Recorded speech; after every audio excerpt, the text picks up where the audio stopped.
tous, bienvenue sur ce troisième numéro de HP Hour. On est ravis de vous retrouver pour cette troisième édition. Alors cette semaine, comme chroniqueur à l'affiche, nous avons le journal décalé de Saturnin. Mais nous retrouverons aussi Mondine pour une chronique sur le cubisme. Et enfin la sportive du groupe, Elena, qui nous parlera de boxe française. Vous êtes prêts? Allez, on y va.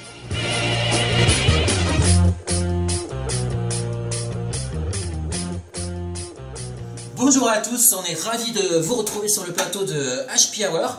Bonjour les chroniqueurs. Coucou. Comment ça va? Super, écoute, génial. C'est super. Alors cette semaine, le tirage au sort a élu, vous le savez, 3 chroniqueurs qui tournent à chaque fois. Donc, Mondine, cette semaine, comme Monsieur Saturnin. Et la sportive du groupe, vous le savez, Elena. Bienvenue, Elena.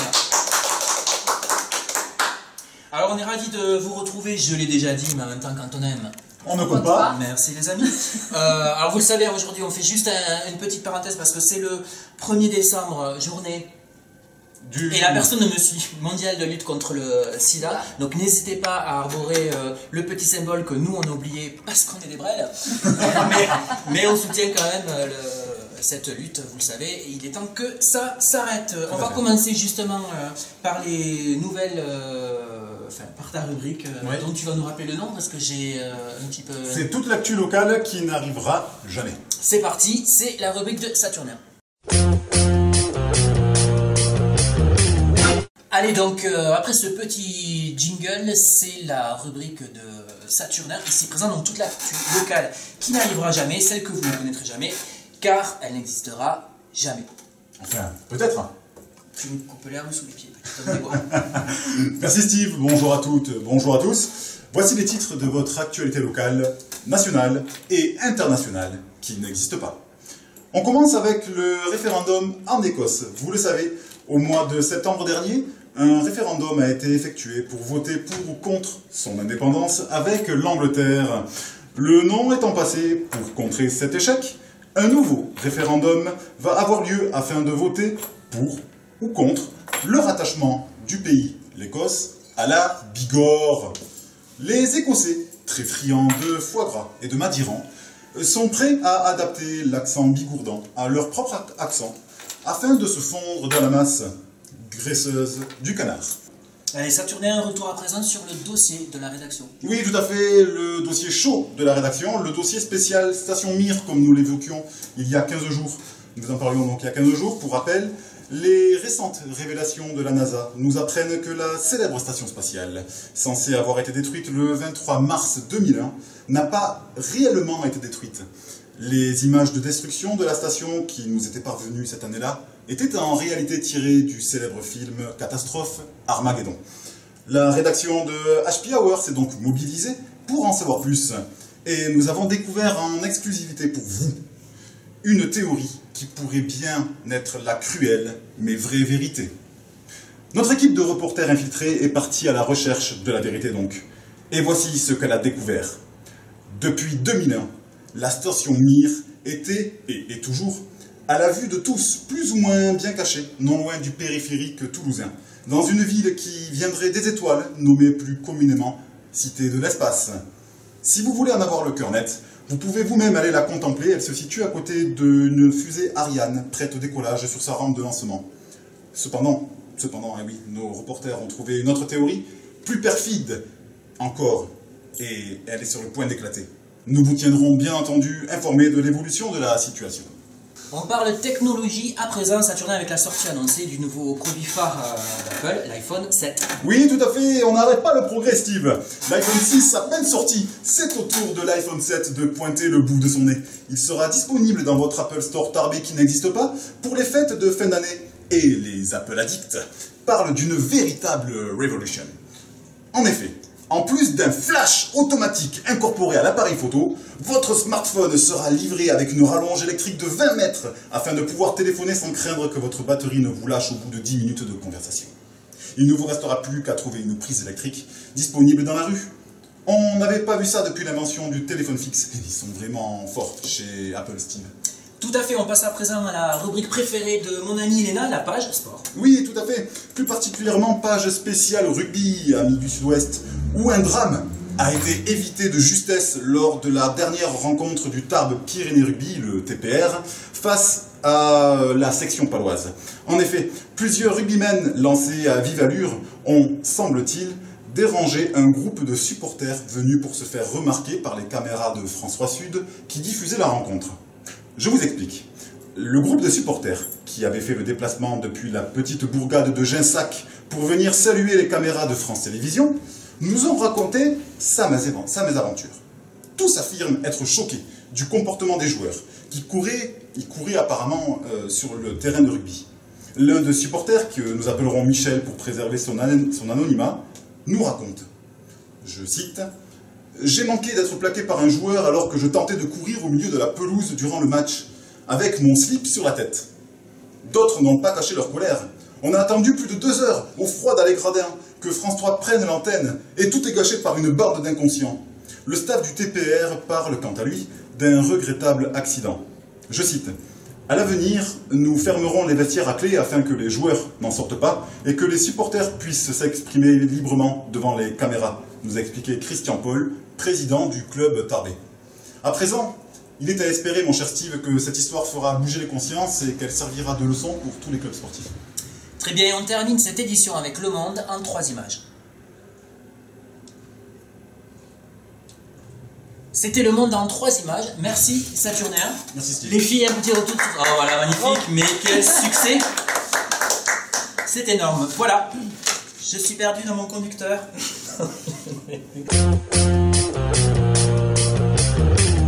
Alors, on continue avec la rubrique de Mondine, on ne va pas s'arrêter en si bon chemin. Alors, tu étais venu, Mondine, pour la première émission, si vous vous rappelez, amis internautes, nous parler du tri sélectif. Oui, avec le bac jaune. C'est ça, tout le monde s'en rappelle. Alors, cette semaine, de quoi parle-t-on avec toi? Alors, on va bien enchaîner, puisque après la récupération créative, on part sur le mouvement artistique du cubisme. C'est magnifique, j'ai envie de dire, on y va. Allez. C'est parti, les gars. Ouais.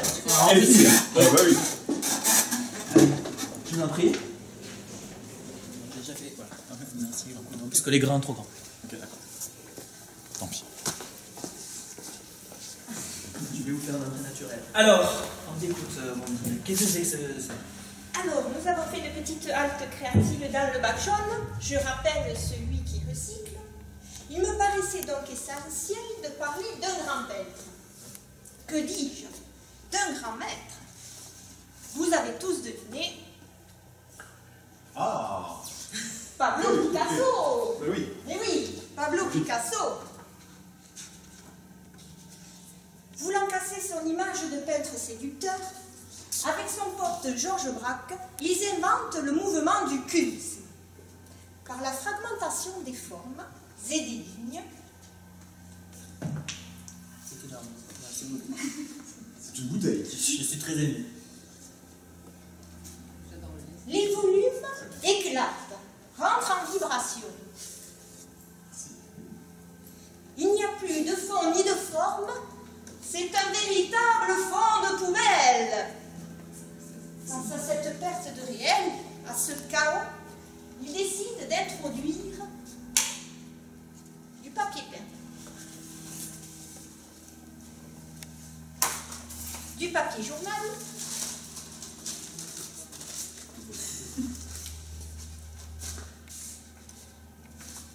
des lettres, Je dis.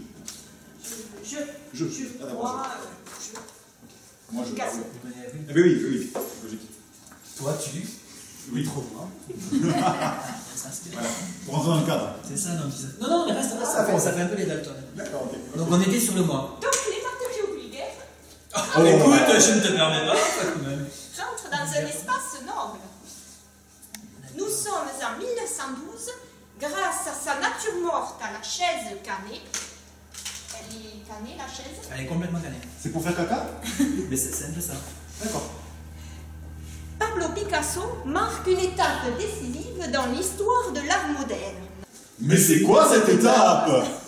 Mais il libère la peinture. Cette machine infernale qui ne cessera de repousser les limites de celle-ci. Car le concept artistique devient plus important que le savoir-faire. Nous allons maintenant refermer le couvercle de notre bac jaune, telles les portes d'un musée que Pablo Picasso avait déjà bien recyclé. Donc ça, c'est cadeau, c'est pour nous. Cadeau. Ah, Merci Mondina. merci beaucoup. Bon, donc on a un gage pour l'émission prochaine, on fabriquera un petit objet chacun avec notre... Non, ça va. Ouais, si, d'accord. Non, ok. c'est pas grave, on tourne ça sur. Allez, on enchaîne.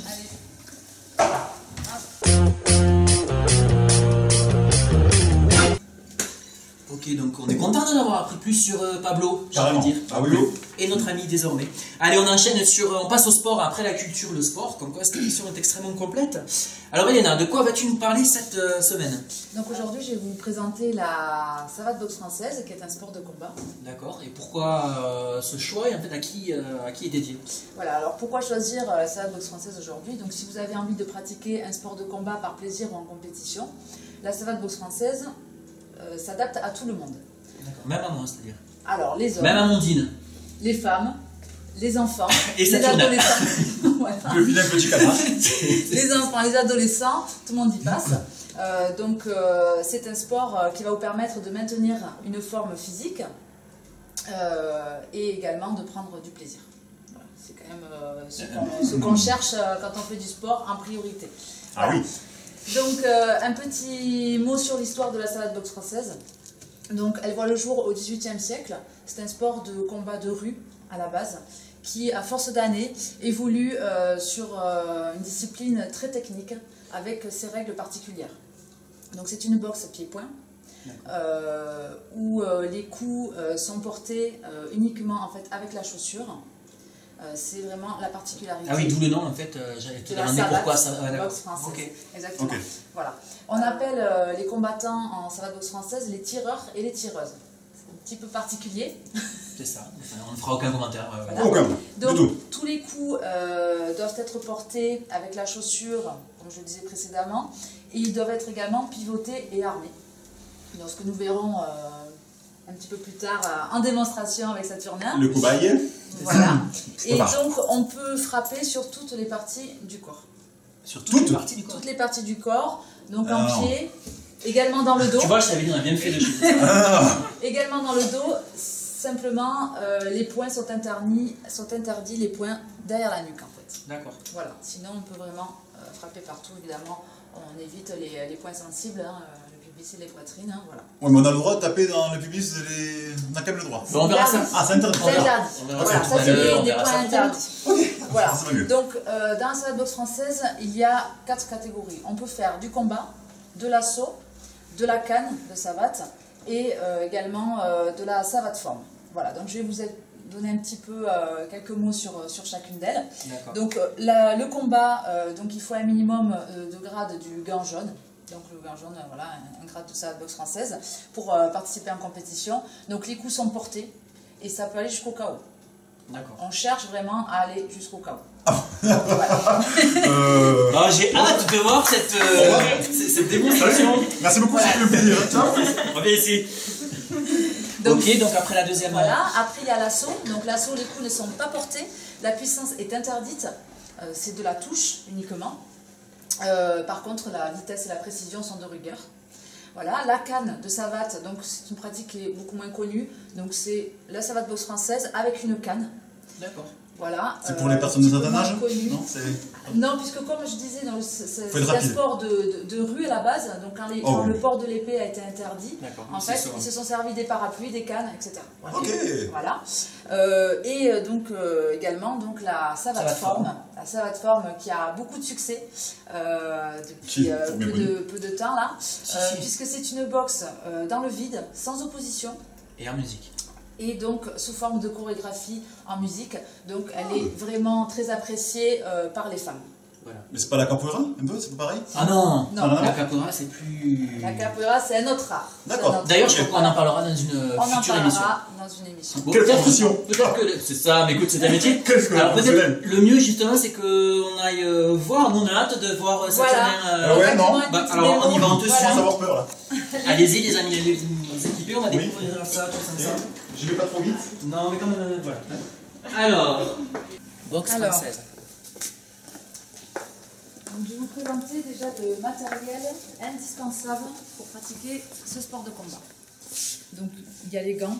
En général, quand on commence la boxe française, on nous fournit les gants en club, mais c'est quand même mieux de les avoir perso parce que ça sent pas très bon. C'est vrai? Avec la transpiration, ça sent pas très bon.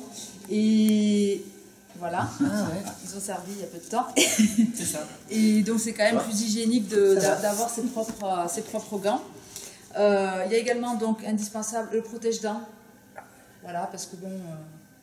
Et tu mords dedans en fait. Voilà, alors ce protège-dents est assez particulier puisque moi je n'ai pas de dents. c'est un protège-dents qui a été fait par un dentiste pour le football américain en fait, fait, sur mesure. On le moule, on doit le mouler voilà, quand on l'achète et donc il se colle parfaitement à notre dentition. D'accord. Voilà. Donc c'est un élément qui coûte vraiment pas cher sur tous les magasins de sport. Donc vous en avez pour à peu près 4-5 euros. Voilà. Okay. Moins cher que les dents. Vraiment. Oui, c'est ça, voilà. c'est moins cher que les dents. Voilà, exactement. Donc on a les chaussures donc spécifiques à la boxe française. Donc des chaussures montantes qui sont un petit peu dures devant. Elles ont servi celles-là. D'accord. Voilà. Mondine, je t'en prie, fais-toi plaisir, écoute, on est dans le partage. Hein, voilà. Toucher les Puisque, chaussures. comme je vais vous montrer avec Saturnin, donc en boxe française, on utilise les chaussures et donc on vient piquer. Voilà, ça s'appelle comme ça. Comme ça, tu vois, ça fait Mais mal. je ne te permets Ça- pas. Voilà. Ok, d'accord. Et également les protèges tibia. Donc ça, c'est vraiment pour éviter de faire mal aux autres. Puisque normalement en boxe française, donc comme je l'ai expliqué précédemment, on doit faire des coups uniquement frapper avec la chaussure. Simplement, ça peut arriver qu'on soit hors distance et qu'on mette un coup de tibia donc pour éviter les blessures. Dans ces cas-là, c'est pénalisé ou... C'est pénalisé en combat, effectivement. Ok. D'accord, ok. Voilà, donc alors petite démonstration. Alors Saturnin, C'est ça. je te propose de mettre Donc on a tiré au sort, hein, je vous explique un petit Voilà. peu. Donc voilà, parce que J'ai- comme on dit les j'ai mots, on perdu. est très courageux, on a laissé Saturnin. Voilà. Voilà. Voilà, bah, je vais te mettre des Donc, protèges voyons. tibia pour aller plus vite. Allez, oui, mais mets-moi les protèges tibia. J'aime quand tu mets les protèges tibia. Voilà. On va pas mettre en bas. Ça va tenir quand même. Je vais sentir bon des mains après. Oui. Attention. Là, vous pouvez approcher. Hein. Là, je deviens... Voilà. Je mets dans la peau de Mac Tyson. Là. J'arrache les oreilles, moi. Attention. Tu arrives ou je t'aide? Je veux bien, je veux bien. Je suis pas Voilà. un peu là. Voilà, donc je vais vous montrer rapidement en fait les coups principaux. Donc comme je l'ai expliqué, ils doivent être tous pivotés et armés. C'est-à-dire qu'un coup de pied, quand il va arriver, on n'a pas le droit de faire ça. C'est interdit. Donc on doit pivoter sur la jambe d'appui. Quand on met le coup, donc on pivote sur la jambe d'appui, on arme le genou et ensuite on frappe. Vas-y. Attends, hop, hop, et hop. Voilà, alors voilà, on voit bien qu'il n'a pas pivoté. Voilà, il a fait comme ça, comme ça, comme ça. Petite question, excusez-moi. Tu as dit on arme le genou. Voilà. Et donc pour les gens qui nous regardent, on ne sait pas ce que ça veut dire avec Mandine, on était complètement perturbés. Alors, tout simplement, en fait, on va pivoter. On fait pas, voilà, ça et ça. C'est pas ça. C'est, on pivote, on arme. Ça s'appelle comme ça, on arme. C'est-à-dire, on met bien le genou. Voilà. Pour pouvoir... Ok. Et après, on frappe. Comme pour les frappes en chassé, comme ça, on ne peut pas faire une frappe en chassé comme ça qui remonte. C'est interdit par le règlement. Donc, on doit armer donc le genou toujours, donc lever le genou et venir. Ok. Bonjour. Une autre petite question, j'ai vu que tu as effleuré un petit peu cette partie-là. Il y a des protections qui Alors, sont... il y a des protections donc pour le pubis et pour la poitrine pour les femmes. Moi, personnellement, je les mets à chaque entraînement. Pour les combats, c'est obligatoire. D'accord. Maintenant, c'est assez imposant quand on bouge un petit peu, donc voilà. Mais il vaut mieux quand même. D'accord. Je Il t'ai vaut mieux sauvé. y aller. Parce Merci que même beaucoup. pour les filles, ça peut faire très mal, parce qu'on a les chaussures, donc ça peut faire très très mal quand même. Un coup interdit. Voilà. Oui, oui, oui. Donc, on utilise également les poings. Hein. Je vous dis, c'est une boxe pied-point. Donc, la difficulté dans cette boxe, c'est d'arriver à distance. C'est-à-dire de ne pas mettre les tibias, comme on est interdit, on doit frapper qu'avec le plat de la chaussure ou la pointe de la chaussure. Donc, quand on vient et qu'on est au point, comme ça, qu'on travaille au point, on ne peut pas faire ça. Donc, on doit se remettre à distance et venir frapper. Voilà. Voilà. C'est la Un jeu en particularité. moins. C'est la particularité de la boxe française, voilà, qu'on ne trouve dans aucun autre sport de combat. Voilà. Donc, petite démonstration. On fait un petit. Ouais, moi je vais me faire. Combat. Allez, Allez, vas-y. vas-y, lâche-toi. Voilà. Voilà. Voilà. Voilà, et donc là, on est très content avec Mondine de ne pas avoir été choisi par la démo, même si c'était très bien. Merci. On retourne à moi, parce que je crois que c'est pas fini. Tu veux nous donner quelques conseils Voilà, pratiques? quelques Allez, on est parti. Supplémentaires. C'est parti. Énorme. Ça va, ça surmain? Moi, ça m'a crevé. Ça fait trop mal. Non, pas du tout. Tout va bien. Alors, on y va, les gars. Alors, on conclut, il est là. Voilà, alors donc cette pratique, les enfants peuvent la pratiquer à partir de 6 ans. D'accord. Donc notamment avec le projet de la mairie de Tarbes, l'initiation au sport de combat, qui se déroule tous les mercredis à 14 h au gymnase de la Providence. Kevin et Martial, deux éducateurs rattachés à la mairie de Tarbes, vous accueilleront là-bas. Également, ils s'occupent des cours ados. D'accord. Voilà, pour les adultes, ça se passe à la salle Solferino à Tarbes. Donc tous les lundis 18 h, mercredi 20 h et jeudi 19 h 15. Okay. Voilà, donc je vous laisse aller découvrir ce sport. Voilà, et puis surtout prenez du plaisir. Merci beaucoup, Elena. Vous retrouverez toutes les infos pratiques que vous a donné Elena sur notre site avec les horaires effectivement des cours qui sont dispensés. Écoutez, c'est déjà la fin, les amis. Oh. Et oui, j'ai un petit peu envie de dire que nous sommes dans le désespoir le plus total. Mais on se retrouve la semaine prochaine avec une autre équipe de chroniqueurs. Merci à tous les trois. Bonne semaine. Steve. Merci. À la semaine prochaine. Salut.